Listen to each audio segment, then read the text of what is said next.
Okay. Hello all, welcome to the channel. So अपन discuss कर रहे थे linear equation in two variables को, राइट। सो उसी क्रम में डिस्कस करते हैं टॉपिक सॉल्यूशन। तो देखो, अभी तक अपन ने एक चीज़ देखी है कि जो लीनियर इक्वेशन वन वेरिएबल होती है, राइट, ये वाली कुछ भी, तो उसके अंदर सॉल्यूशन जो है वो यूनिक होते हैं, राइट। पर अगर मैं linear equation in two variable की बात करूँ तो उस केस में क्या होगा। तो देखो, इस इक्वेशन ली मैंने 2x plus 3y equal to 12, right. अब देखो, इसके अंदर अगर मैं x की वैल्यू 3 रखता हूँ और y की वैल्यू 2 रखता हूँ, तो देखो 2 into 3 plus 3 into 2 is equal to 6 plus 6, तो वो क्या आ गया 12। तो एक तो ये वैल्यू सेटिस्फाई होगी। अब सपोज करो कि मैं x को बनाता हूँ 0 सपोज, और y को बना देता हूँ 4, तो उस केस में क्या होगा, 0 plus 3 into 4 that will also satisfy 12, मतलब 0 4 भी एक सॉल्यूशन हो गया। पर हाँ, 4 0 ये सॉल्यूशन नहीं होगा, राइट, ये सॉल्यूशन नहीं है। तो सिमिलरली अगर मैं y को 0 पुट करता हूँ, राइट, y को 0 पुट करा, तो उस केस में क्या होगा, x बराबर 2x बराबर 12, मतलब x बराबर 6, तो मतलब 6,0, ये एक सॉल्यूशन हो गया। तो इसी तरीके से है ना बच्चों, अपन मल्टीपल इनफाइनाइट सॉल्यूशन निकाल सकते हैं, इनफाइनाइट सॉल्यूशन। सो किसी भी टू वेरिएबल इक्वेशन के है ना इनफाइनाइट मैनी सॉल्यूशंस होते हैं, ठीक है ना। अब अगर कोई मुझे दूसरा क्वेश्चन दे, ये बहुत इंपॉर्टेंट, देखो क्या, ये किसी भी टू वेरिएबल इक्वेशन के इनफाइनाइटली मैनी सॉल्यूशंस पॉसिबल है।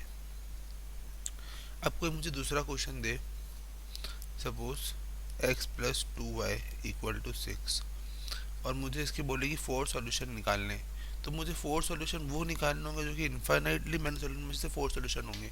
तो देखो सिंपल है, अगर मैं x को 0 पुट करता हूँ तो y बराबर 3 आ गया, तो 0,3 एक सॉल्यूशन हो गया।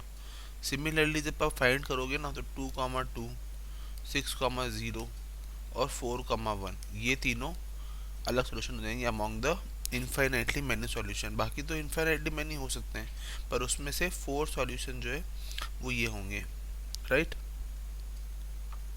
सो अपन ने एक चीज ऑब्जर्व करी, देखो अपन ने क्या सीखा अभी अभी, कि एक रिमार्क क्या सीखा कि अपन जनरली सॉल्यूशंस तो निकाल सकते हैं सब्स्टिट्यूशन मेथड से पुट करके, कि अपन ने वैल्यू पुट करी और सॉल्यूशन निकाल लिया, दूसरी वैल्यू पुट करी सॉल्यूशन निकाल लिया।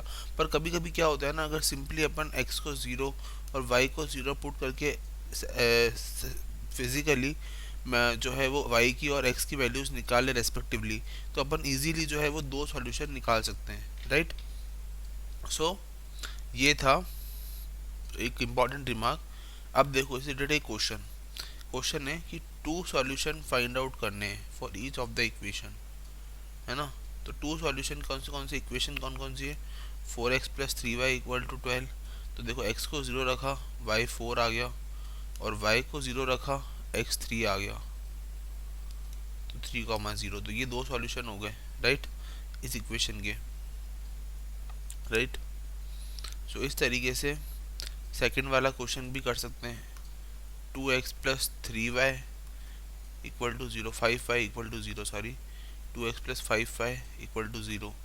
x को 0 रखा, एक सॉल्यूशन आ गया 0, राइट, और y को 0 रखा, तो एक सॉल्यूशन आ गया 0। तो ये इससे क्या पता चला, इससे ये पता चला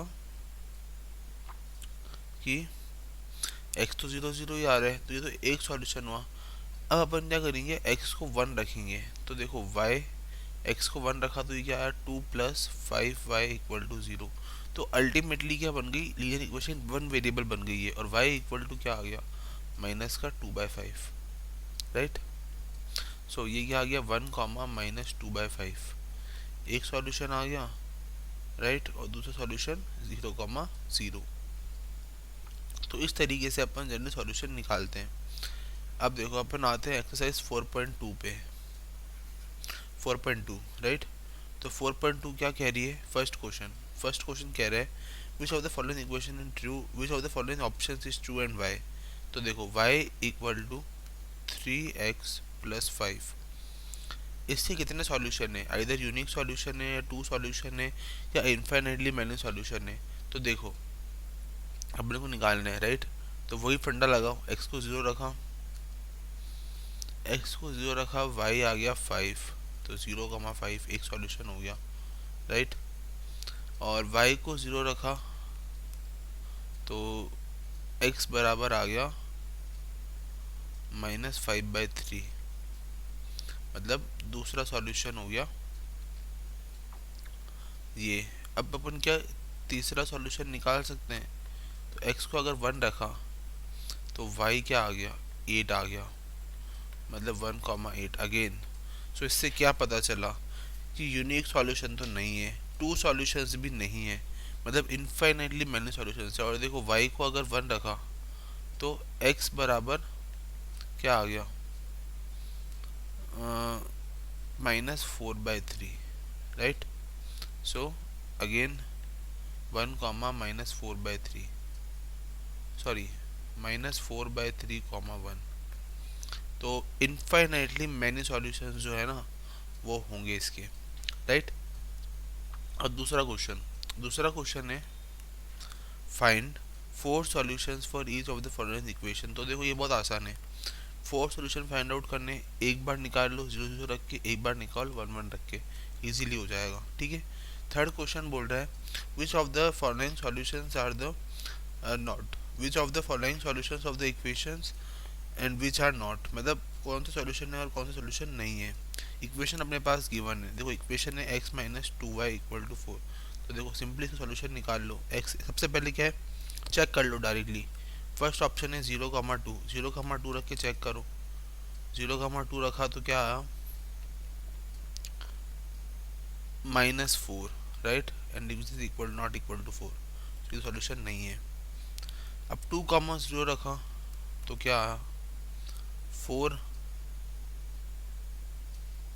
सॉरी 2, 2,0 ना, तो 2 माइनस 0 इज 4, तो 2 बराबर नॉट इक्वल टू 4, मतलब ये सॉल्यूशन भी नहीं है राइट। अब रखा 4,0, तो देखो 4 माइनस 0 बराबर 4, तो मतलब 4 बराबर 4 आ गया, तो ये ऑफकोर्स एक सॉल्यूशन है 4,0। सिमिलरली रखा √2, 4√2, तो देखो √2 माइनस 2 टाइम्स ऑफ 4 यानी कि 8 √2 इज 4, तो ये कितना आ गया √2 1 माइनस 8 4, तो मतलब -7 √2 is 4, it is not equal, so ये सॉल्यूशन नहीं है। और 1,1 रखा अगर तो 1 minus 2 is -1 which is not equal to 4, so ये भी सॉल्यूशन नहीं है। तो ओनली एक और एक ही सॉल्यूशन है राइट। और लास्ट क्वेश्चन कह रहा है फोर्थ वाला, क्या क्वेश्चन है कि find the value of k की वैल्यू फाइंड आउट करनी है जहाँ पे x की वैल्यू 2 है और y की वैल्यू 1 है, और ये सॉल्यूशन है इक्वेशन का 2x plus 3y equal to k। तो देखो बहुत सिंपल है, x की वैल्यू को यहाँ उठा के रख देना है और y की वैल्यू को उठा के रख देना है, सिंपली k का आंसर आ जाएगा 4 + 3 विच इज 7, k बराबर 7 आ गया, k बराबर 7 राइट। तो k बराबर 7 ये आ गया इसका आंसर। अब देखो नेक्स्ट क्लास में ना अपन डिस्कस करेंगे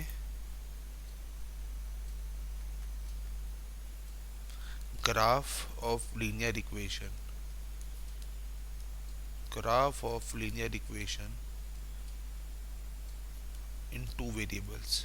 देखो अभी तक अपन ने ना 1 वेरिएबल की प्लॉट तो करें, सिंपल होते हैं काफ़ी, पॉइंट लगा दो मार्क कर दो आंसर आ गया। बट 2 वेरिएबल्स के अंदर अपने को ज़रूरत पड़ी थी कार्टेशियन सिस्टम की, जो अपन ने सीखा था पिछले चैप्टर में राइट। सो मिलते हैं नेक्स्ट क्लास में, till then bye bye and have a nice day.